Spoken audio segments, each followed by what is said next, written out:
আমি মনুষ্যরূপে জন্ম নিয়েছি এবং সমস্ত কর্ম এই রূপেই করেছি। কিন্তু আশ্চর্যের বিষয় হলো যে আজও মানুষ আসেন এবং হাত জোড় করে প্রার্থনা করেন যেন আমি ওনাদের সহায়তা করি। আপনাদের একটা কথা বলতে চাই, আমি সকলকে সাহায্য করতে পারবো না, কিন্তু আমি শিক্ষা অবশ্যই দিতে পারবো, জ্ঞান প্রদান করতে পারবো, এমন কিছু জ্ঞান যার ভিত্তিতে মানুষ যা চাইবেন তাই লাভ করতে পারবেন যদি সঠিক কর্ম করতে থাকেন। যখন কংসের অসুররা গোকুলে ধ্বংসলীলা চালাচ্ছিলেন তখন আমি কারোর থেকে সাহায্য চাইনি। আমি দাঁড়িয়েছিলাম এবং আমি তার বিরোধিতা করেছিলাম। সবাই বলেন যে আমি ছোট্ট একটা আঙুলে গোবর্ধন পর্বত তুলেছিলাম, কিন্তু আমি কি ওখানে একা ছিলাম? কখনোই নয়। আমার সাথে অসংখ্য গোকুলবাসী, অসংখ্য বর্ষণাবাসী ছিলেন, নিজের হাতে একটা লাঠি নিয়ে। ওনাদের মনোবল, ওনাদের আশীর্বাদ আমার সাথে ছিল। মহাভারতে আমি শুধুই শিক্ষক ছিলাম, আমি শুধুই শিক্ষা দিয়েছি। লক্ষ্য সাধন করেছে অর্জুনই, যুদ্ধ করেছে অর্জুনই এবং জয়ীও হয়েছে অর্জুনই। আমি শুধুই শিক্ষা দিতে পারি। অবশেষে আপনাকে শুধু এটুকুই বুঝতে হবে যে ঈশ্বর সবকিছু করতে পারেন না, করতে হবে আপনাকে। ঈশ্বর আপনাকে আশীর্বাদ করতে পারেন যে কাজ আপনি মন থেকে করবেন সেটা অবশ্যই পূরণ হবে। সেই জন্য নিজের লক্ষ্যের পথে এগোতে থাকুন।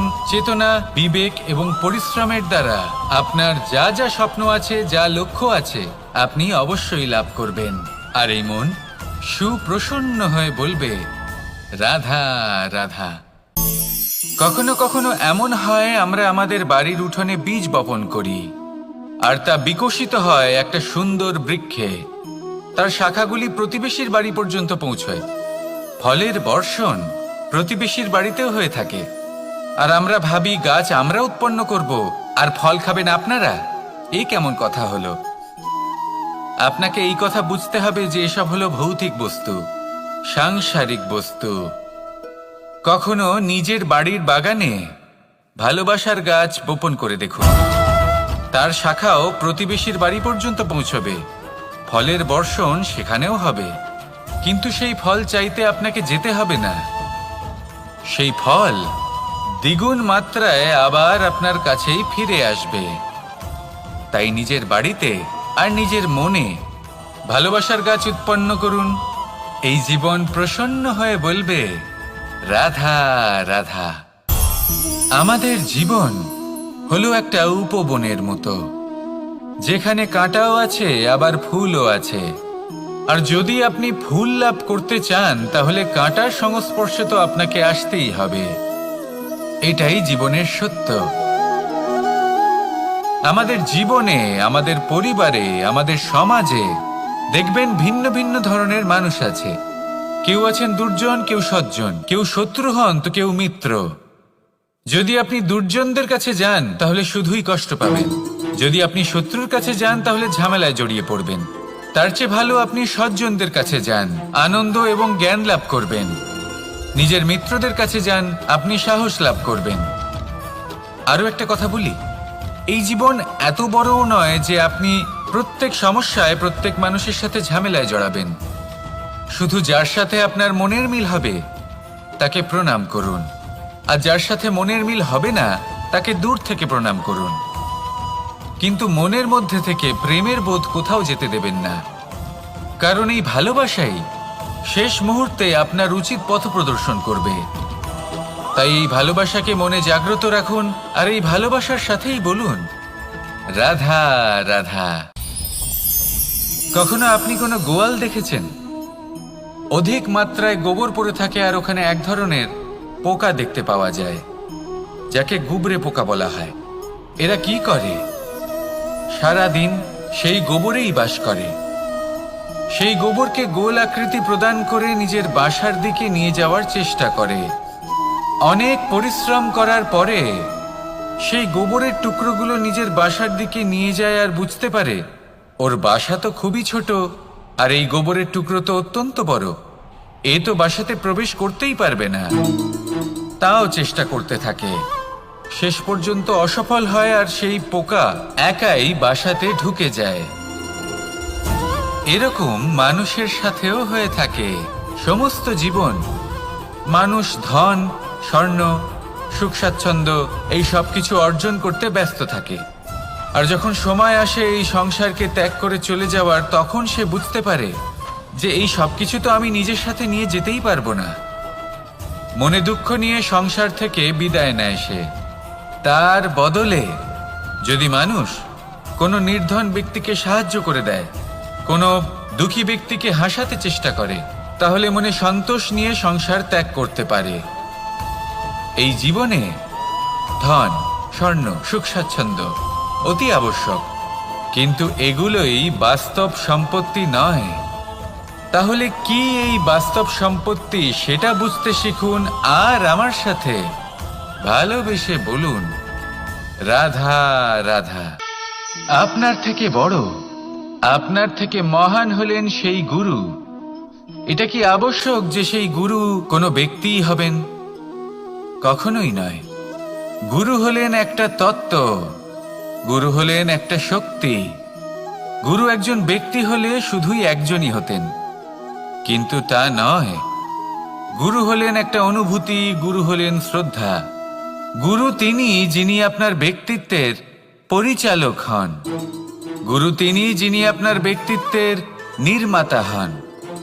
আপনি কখন, কোথায়, কোন স্থানে, কি রূপে গুরু লাভ করবেন আর কি শিক্ষা লাভ করবেন তা নির্ভর করছে আপনার মানসিকতার উপর, যে আপনি সকলকে কিভাবে আপন করে নিতে পারেন।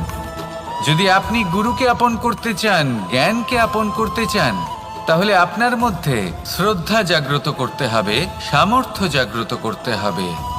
আপনি গুরু এবং জ্ঞানকে আপন করে নিতে পারলে তা এমনিই আপনাকে মহান করে তুলবে। তাহলে আসুন আর আমার সাথে ভালোবেসে বলুন রাধা রাধা। সময় এবং ধন, একটা যা প্রকৃতি আমাদের দান করেন আর একটা যা আমরা নিজেরা অর্জন করি।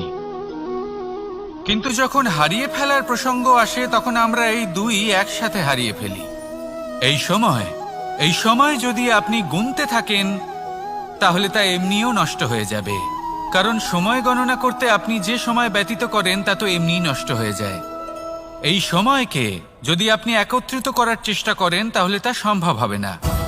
সময়ের বিষয়ে শুধু একটাই কথা বলবো, আপনি যদি একে ব্যবহার করেন তাহলেই জীবনে বৃদ্ধি হবে। ধনের সাথেও এটাই হয়। কথায় আছে যে এই ধনের দ্বারাই ধন অর্জন করা সম্ভব। যদি আপনি এই ধনের যত্ন নেন এবং একে সামলে রাখেন, তাহলে ধন আপনাকে সামলে রাখবে।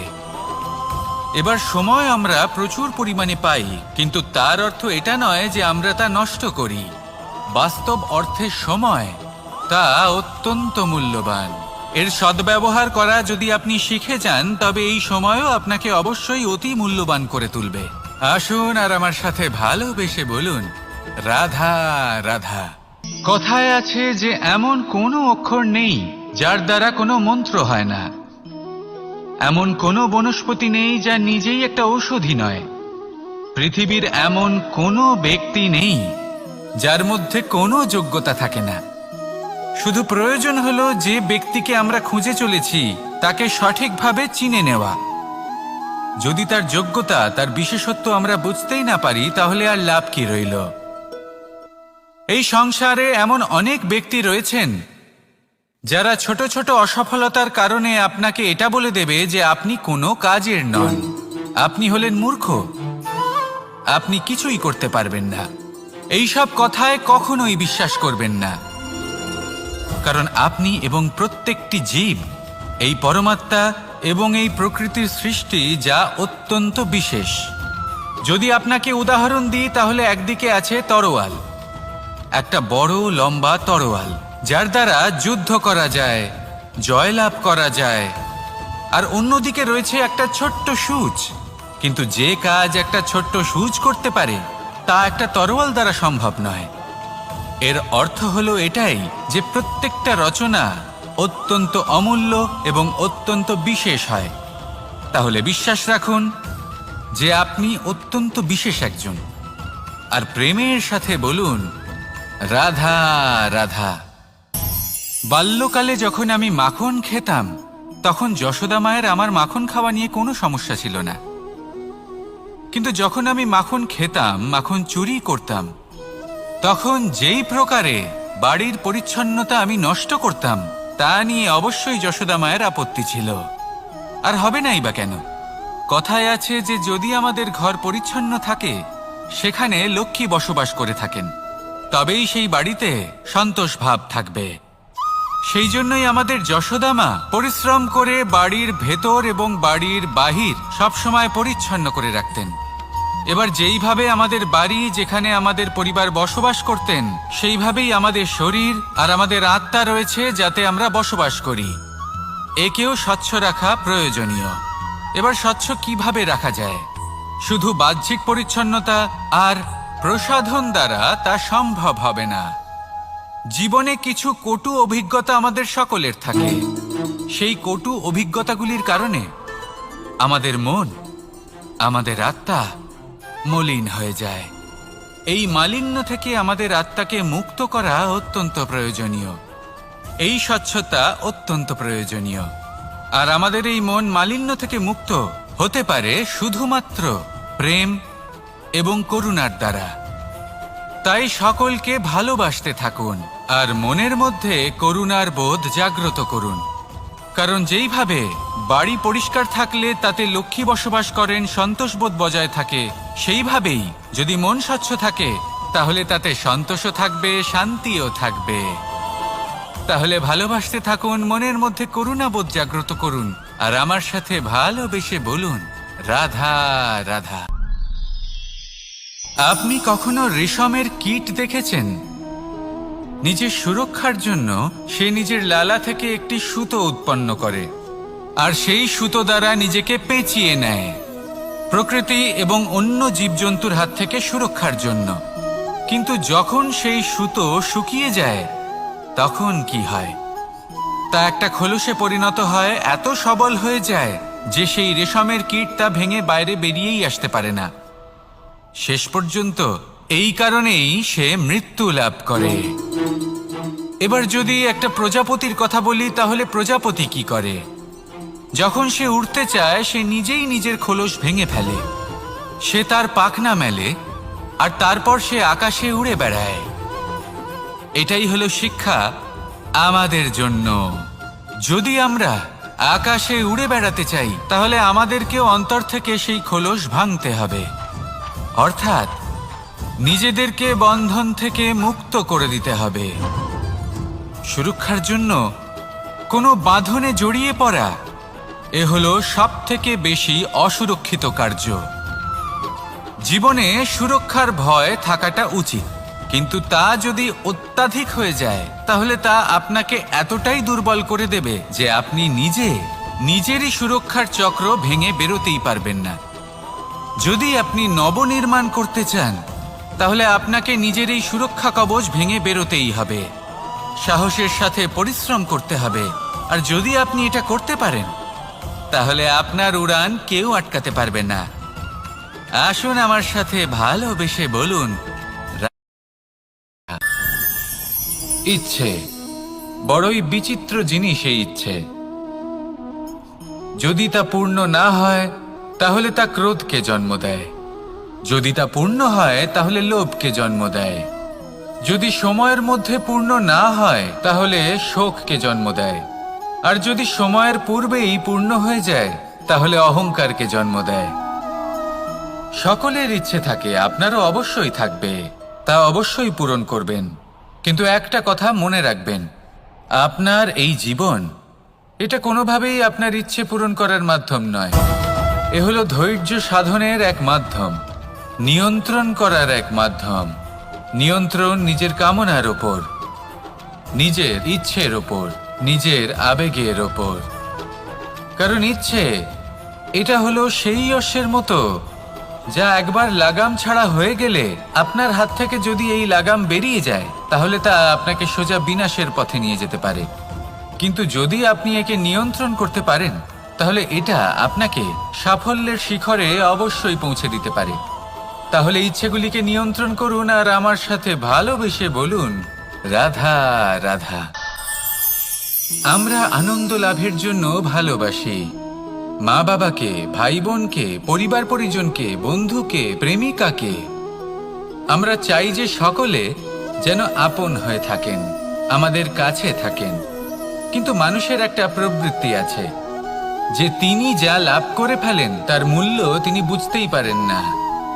যদি আপনার বাড়ির কাছে একটা মিষ্টি জলের সরোবর থাকে বা সুন্দর নদী থাকে, তাহলে জলের গুরুত্বটা কি আপনি তা বুঝতেই পারবেন না। সেইখানে আপনি যদি কোনো একটা মরুভূমিতে যান, আপনি অনুভব করতে পারবেন যে এক একটা ফোঁটা জলের কি গুরুত্ব, তার মূল্য কি। সুখের মুহূর্তে যদি আপনজনদের মনে রাখেন, তবে দুঃখের মুহূর্ত নিজে থেকেই দূরে সরে যাবে। ভালোবাসা এবং তার সাথে স্মরণ করা, এটাই তো হলো জীবনের এবং ভালোবাসার আসল মূল্য। আসুন আর আমার সাথে ভালোবেসে বলুন, রাধা রাধা। দৃষ্টি আর দৃষ্টিভঙ্গি, এই সমগ্র লীলা হলো এই দুইয়ের। বিচিত্র হতে পারে, কিন্তু এটাই সত্যি। এবার আপনাকে একটা উদাহরণ দিয়ে বোঝাই। অনেক সময় আপনি কোনো ব্যক্তিকে এটা বলতে শুনবেন যে আমি আমার নিজের উপরে গর্ব করি, আমি নিজেকে নিয়ে গর্ব করি, আমি খুব ভালোভাবে আমার মা বাবার সেবা করি, ওনাদের আমি সবসময় সুখী রাখি, ওনাদের আমি একটা বাড়ি দিয়েছি, সকল সুখ সুবিধা দিয়েছি, ওনাদের জীবনে প্রত্যেক জিনিস দিয়েছি আর দেব যা তাদের প্রয়োজন। এবার আমাকে বলুন যে আপনি কে হন? আপনি হলেন সেই বীজ যা আপনার মাতা পিতা রোপণ করেছেন। আপনার মা বাবাই আপনাকে এই সংসারে জন্ম দিয়েছেন। এবার এইসব কথার কি তাৎপর্য? এই হলো সেই ব্যক্তির দৃষ্টিভঙ্গি। এবার দেখা যাক এই প্রকৃতি আমাদের কি শেখায়। কখনো কোনো গাছকে দেখবেন, যখন সেই গাছে ফল আসে, সে মালিকে এটা বলে না যে দেখো আমি তোমাকে ফল খেতে দিচ্ছি। সেই বৃক্ষ এটা বলে না যে দেখো আমি তোমায় আহার করতে দিচ্ছি, কারণ ও জানে যে এটা হলো সেই মালির পরিশ্রম, এটা হলো তারই কর্মের ফল আর এটা তারই পাওয়া উচিত। সে বলে যে তোমার জিনিস তোমাকেই অর্পণ করলাম, এ আমার জিনিস নয়। ও জানে সেই মালির গুরুত্ব আসলে কি। এটা হলো তার দৃষ্টিভঙ্গি। সেই জন্য আপনি জীবনে কোন ব্যক্তির মধ্যে, কোন পশু পাখির মধ্যে, কোন প্রাণীর মধ্যে, কোন পরিস্থিতিতে, কোন আবেগের মুহূর্তে কি দেখতে পাচ্ছেন, সেটা আপনার দৃষ্টিভঙ্গির উপরে নির্ভর করছে। তাই নিজের মনে ধনাত্মক ভাব জাগ্রত করুন, শুভ চিন্তা নিয়ে আসুন। এই ভাবনাই সত্য হয়ে সামনে আসবে। এই দৃষ্টিভঙ্গি এমন হয়ে যাবে যে আপনার জীবনে সবকিছুই শুভ হবে।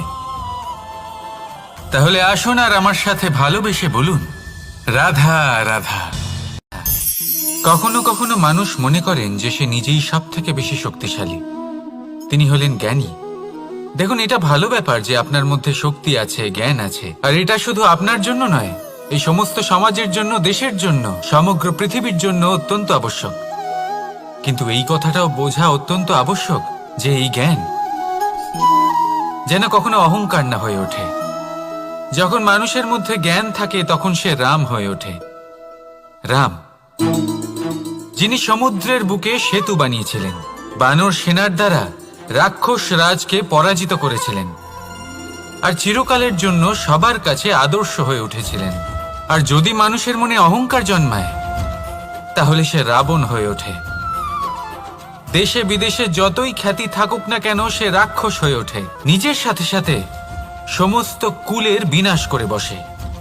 এবার জ্ঞান নাকি অহংকার, আপনার কি চাই সেই সিদ্ধান্ত আপনার, আর আপনার এই সিদ্ধান্তই নিশ্চিত করবে যে আপনার কর্ম কি হবে, আর আপনার এই কর্মই নিশ্চিত করে দেবে আপনার প্রারব্ধ কি হবে। তাহলে শুভ কর্ম করুন আর আমার সাথে ভালোবেসে বলুন, রাধা রাধা। আপনি কখনো পাখিদের দেখেছেন? যেভাবে মানুষ তার সন্তানকে জন্ম দেয়, পাখিরাও সন্তানদের জন্ম দেয়। আর যেই তার সন্তান এই সংসারে প্রবেশ করে, সেই পাখি তাকে আগলে রাখে, তার যত্ন করে, ওর জন্য বাসা বানায়, ওর জন্য দূর কোথাও থেকে খাবার নিয়ে আসে, নিজের ঠোঁট দিয়ে ওর মুখে খাবার খাইয়ে দেয়, সবকিছু করে। কিন্তু একটা কাজ পাখি করে, কিন্তু মানুষ কখনোই করে না।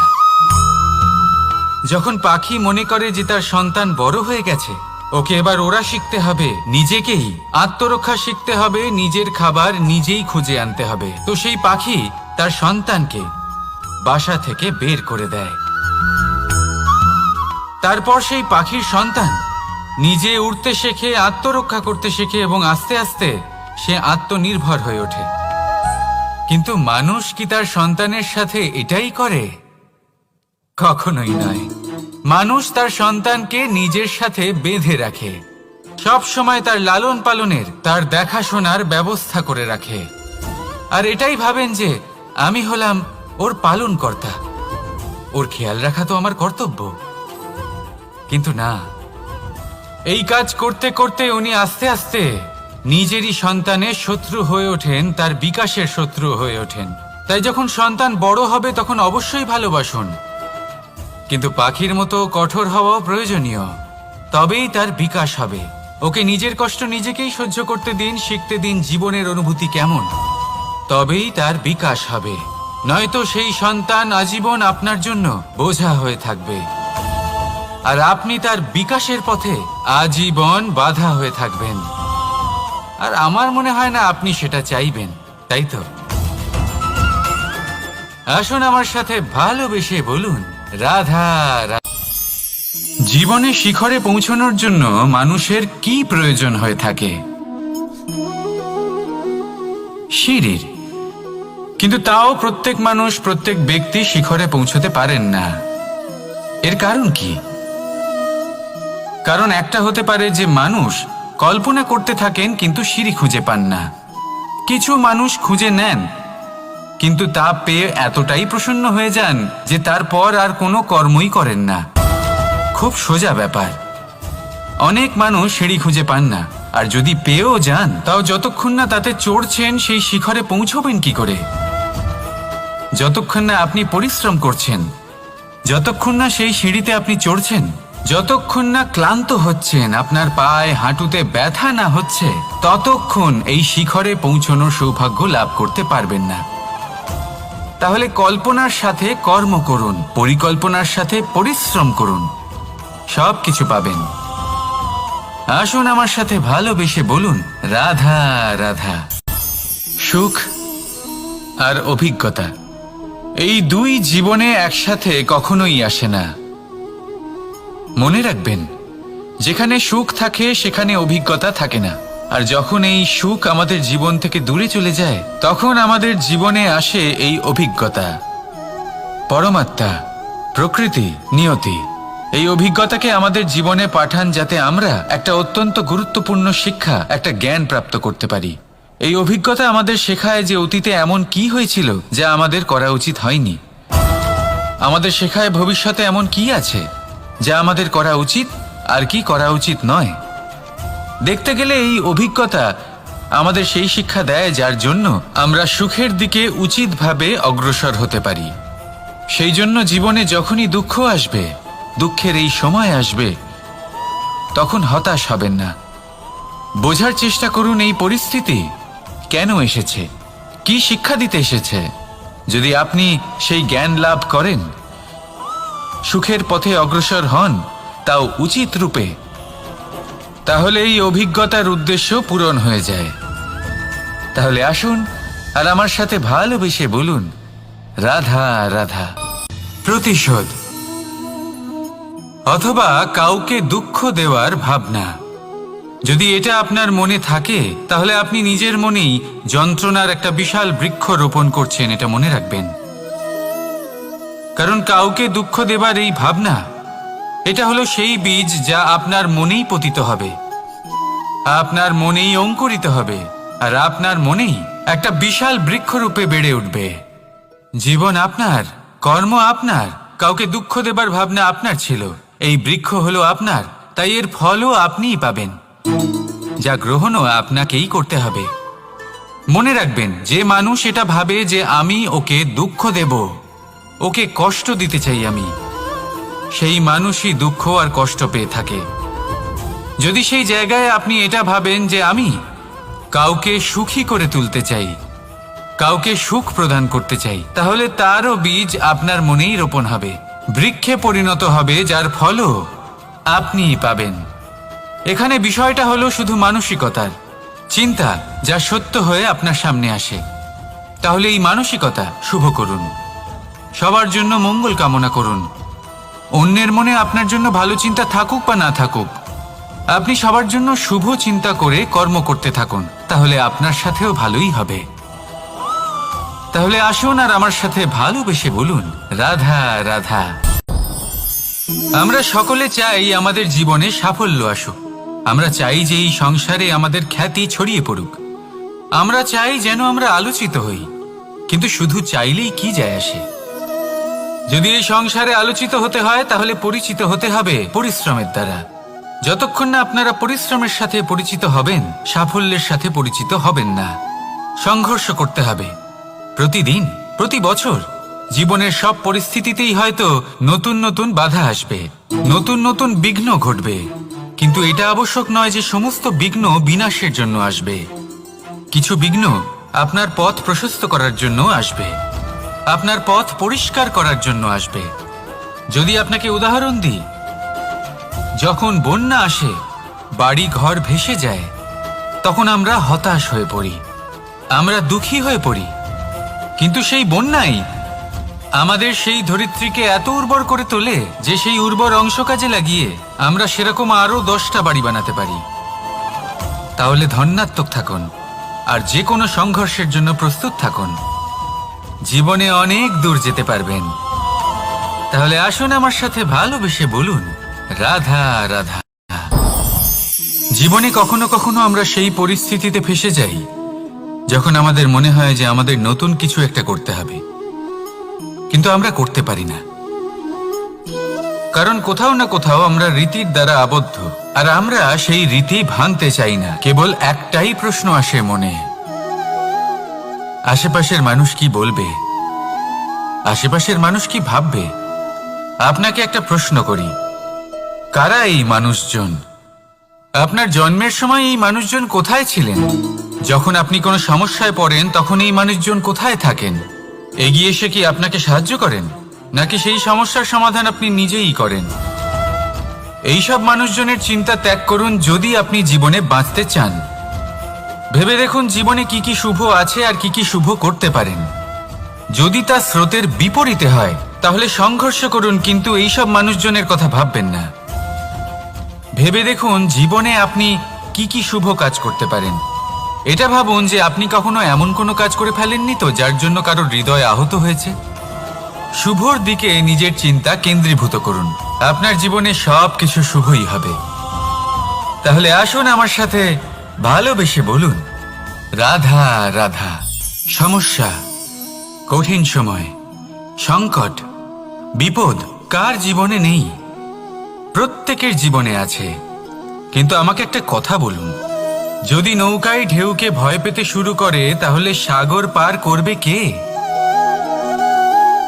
কখনো কোনো ছোট্ট পিঁপড়েকে দেখেছেন, যে আকারে হয়তো ছোট হতে পারে কিন্তু বড় শিক্ষা দিয়ে যায়? কিন্তু আমরা শিখিই না।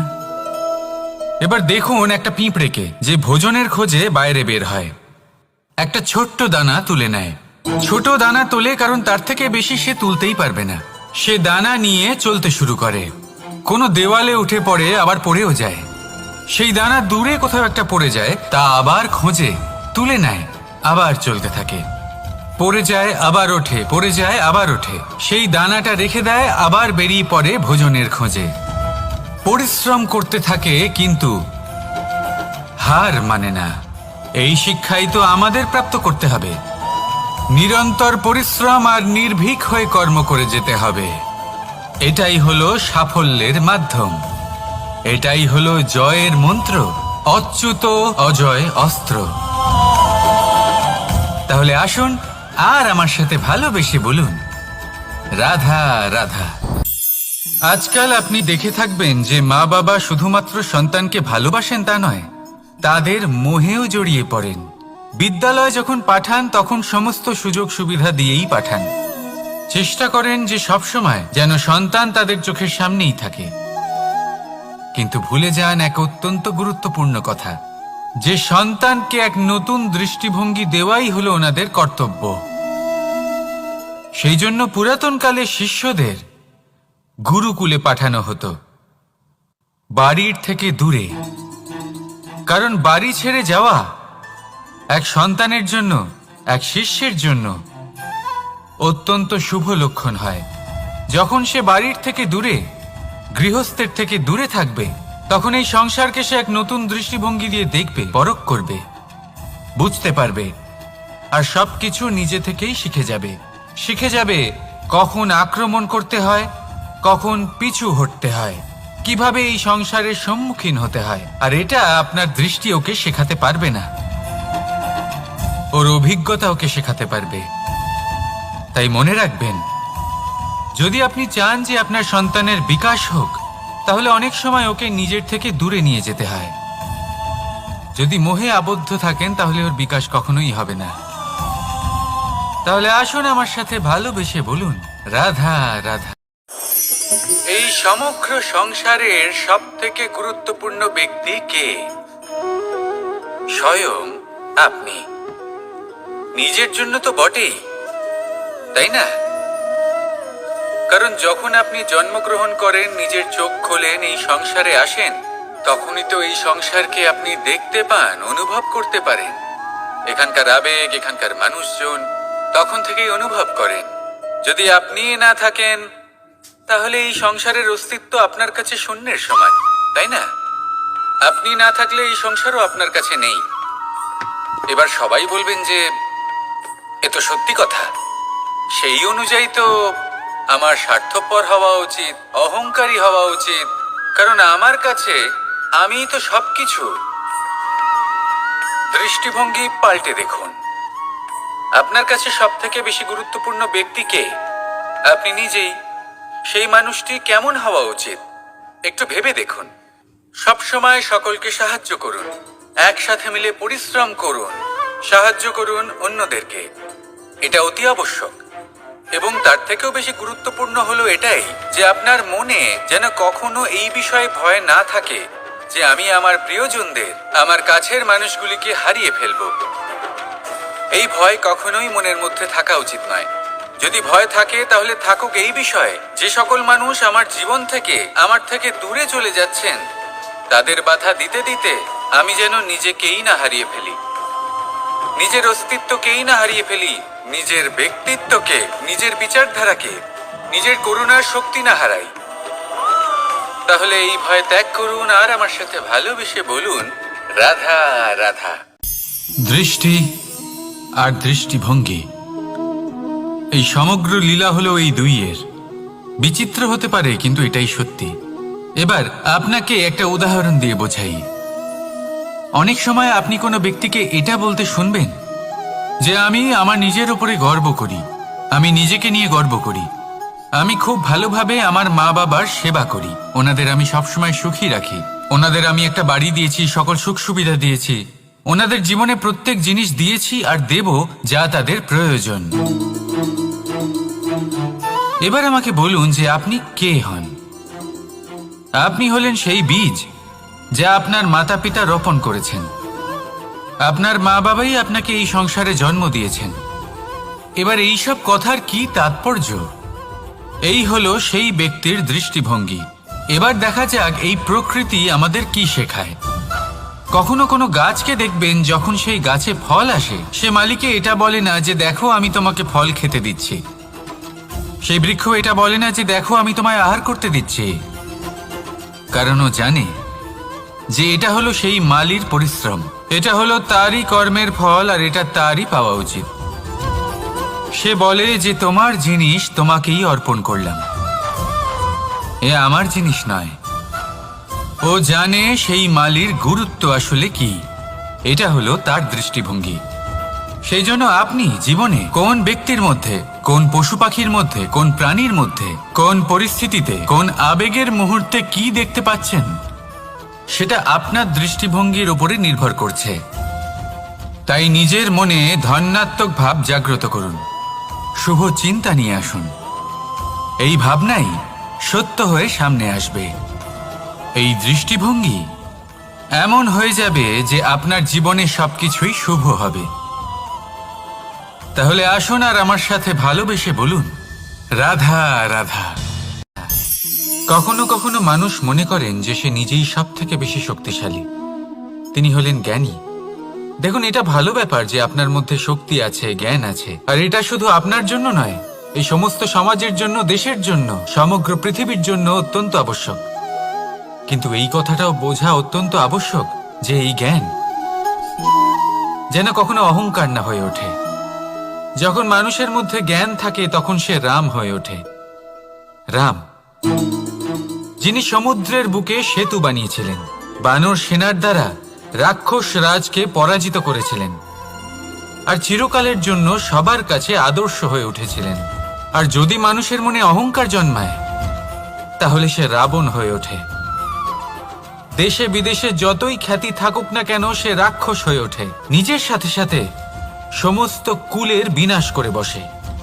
এবার জ্ঞান নাকি অহংকার, আপনার কি চাই সেই সিদ্ধান্ত আপনার, আর আপনার এই সিদ্ধান্তই নিশ্চিত করবে যে আপনার কর্ম কি হবে, আর আপনার এই কর্মই নিশ্চিত করে দেবে আপনার প্রারব্ধ কি হবে। তাহলে শুভ কর্ম করুন আর আমার সাথে ভালোবেসে বলুন, রাধা রাধা। আপনি কখনো পাখিদের দেখেছেন? যেভাবে মানুষ তার সন্তানকে জন্ম দেয়, পাখিরাও সন্তানদের জন্ম দেয়। আর যেই তার সন্তান এই সংসারে প্রবেশ করে, সেই পাখি তাকে আগলে রাখে, তার যত্ন করে, ওর জন্য বাসা বানায়, ওর জন্য দূর কোথাও থেকে খাবার নিয়ে আসে, নিজের ঠোঁট দিয়ে ওর মুখে খাবার খাইয়ে দেয়, সবকিছু করে। কিন্তু একটা কাজ পাখি করে কিন্তু মানুষ কখনোই করে না।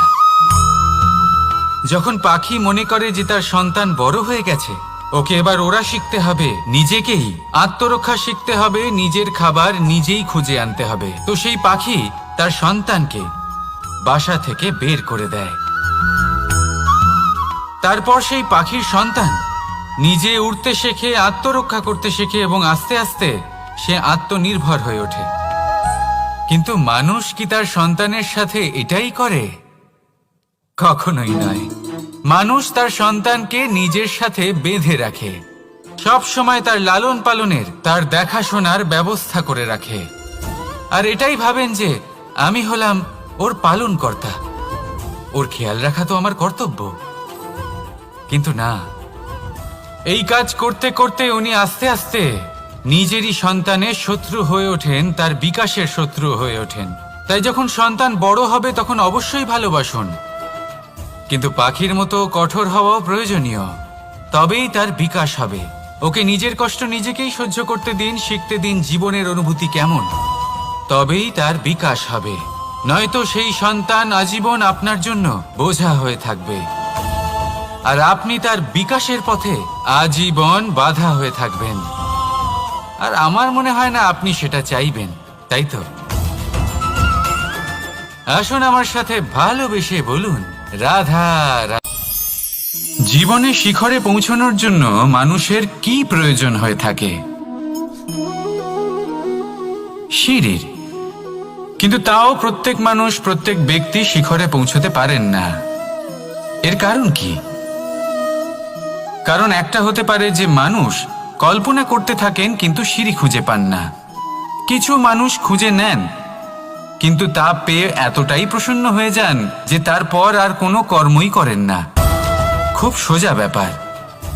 অনেক মানুষ সিঁড়ি খুঁজে পান না, আর যদি পেয়েও যান তাও যতক্ষণ না তাতে চড়ছেন সেই শিখরে পৌঁছবেন কি করে? যতক্ষণ না আপনি পরিশ্রম করছেন, যতক্ষণ না সেই সিঁড়িতে আপনি চড়ছেন, যতক্ষণ না ক্লান্ত হচ্ছেন, আপনার পায়ে হাঁটুতে ব্যথা না হচ্ছে, ততক্ষণ এই শিখরে পৌঁছানোর সৌভাগ্য লাভ করতে পারবেন না। তাহলে কল্পনার সাথে কর্ম করুন, পরিকল্পনার সাথে পরিশ্রম করুন, সব কিছু পাবেন। আসুন আমার সাথে ভালোবেসে বলুন, রাধা রাধা।